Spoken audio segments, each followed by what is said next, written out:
క్రీస్తునందు ప్రియులైన దేవుని బిడ్డలు మరి ఇక్కడికి వచ్చి ఉన్నారు. మరి మన మందిరంలో రాకమునుపు మరి బిడ్డ ఏం పేరమ్మ నీ పేరు? నాగమణి గారు, సత్య గారు అంటే బాగుంటుంది. సత్య గారికి ఆరోగ్య విషయంలో చాలా బలహీనమైపోయి, ఇక ఒక రోజైతే వాళ్ళ తల్లిగారు అక్కడ ఉన్నారు, చాలా రోజులు ఉన్నారండి ఆ తల్లిగారు అమ్మ. అక్కడ ఉంటూ సడన్గా మరి ఈ బిడ్డ మా ఫోన్ నంబరు ఇవ్వడం జరిగింది. ఫోన్ నంబరు ద్వారా ఈ బిడ్డ ఎవరు నాకు తెలీదు, ఈ బిడ్డతో నాకు పరిచయాలు లేవు కదమ్మా. ఫోన్లోనే ప్రార్థన చేసి దేవుణ్ణి వాక్కు రిలీజ్ చేయగానే వెంటనే అక్కడ ఒకరోజు స్వస్థత పొందుకున్నారు. ఆ తర్వాత మరొక రోజు ఇంకా బాగా డిసప్పాయింట్ అయిపోతున్నప్పుడు ఇక్కడికి పిలవడం జరిగింది. వెంటనే మీరు మీ అమ్మగారి ద్వారా, మీ అమ్మగారు మీరు అందరూ కలిసి ఇక్కడ రండి అని పిలవడం జరిగింది. అప్పుడు వచ్చాక ఏం జరిగిందమ్మా? ఇక్కడికి వచ్చేది ప్రార్థన చేసేది స్వతకు వచ్చేది బాగుంది. ఇక్కడికి రాకముందు మీకు మీ పరిస్థితి, మీ అక్కగారి పరిస్థితి ఎట్లా ఉండేదమ్మా? చాలా ఇబ్బందిగా ఉండేదండి బాబు. అసలు నేను అయితే చచ్చిపోద్దాం అనుకున్నాను. నేను ఇంతలా ఉంటుంది ఏంటి, ఇలా అయిపోయింది ఏంటి, నా చెల్లెలండి పిల్లలు ఇద్దరున్నారు, దేవుడే బతికించాలి మరి అని అనుకున్నానండి. దేవుడే కృప చూపించాడు, నిజంగా దేవుడే బతికించాడండి మా చెల్లెలు. అయితే కాక గొప్ప సాక్షిపడి దేవుడికి.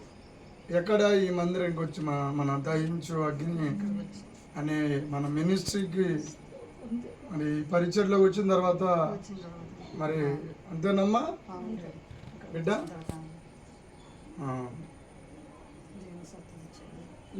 గట్టిగా చెప్పమ్మా. దేవుడు సత్తది ఇచ్చాడు ఇక్కడికి వచ్చిన తర్వాత. నాకు చాలా ఇదైంది.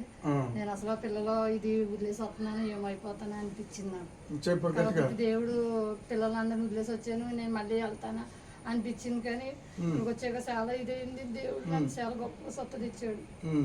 ఇప్పుడు బాగుంది. నేను వెళ్ళే నాన్నగారి ద్వారా, నా ద్వారా డాడీ ప్రార్థన చేయగానే నాకు సత్తది అయిందండి. 9 వారాలు వచ్చింది. చాలా ఇదైంది, బాగుంది. 9 వారాలు రాకుండానే దేవుడు నేను బాగు చేసేసాడు. దేవునికి స్తోత్రం. ఏంటమ్మా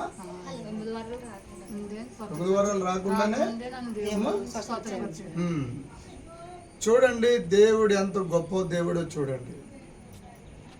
బిడ్డ సత్యమణి గారు మరి వచ్చినప్పుడు శరీరం మీద ఒక్క మాంసముతో కూడా లేదు, ఎండిపోయి నీరసపడిపోయి. అమ్మా చెప్పండి.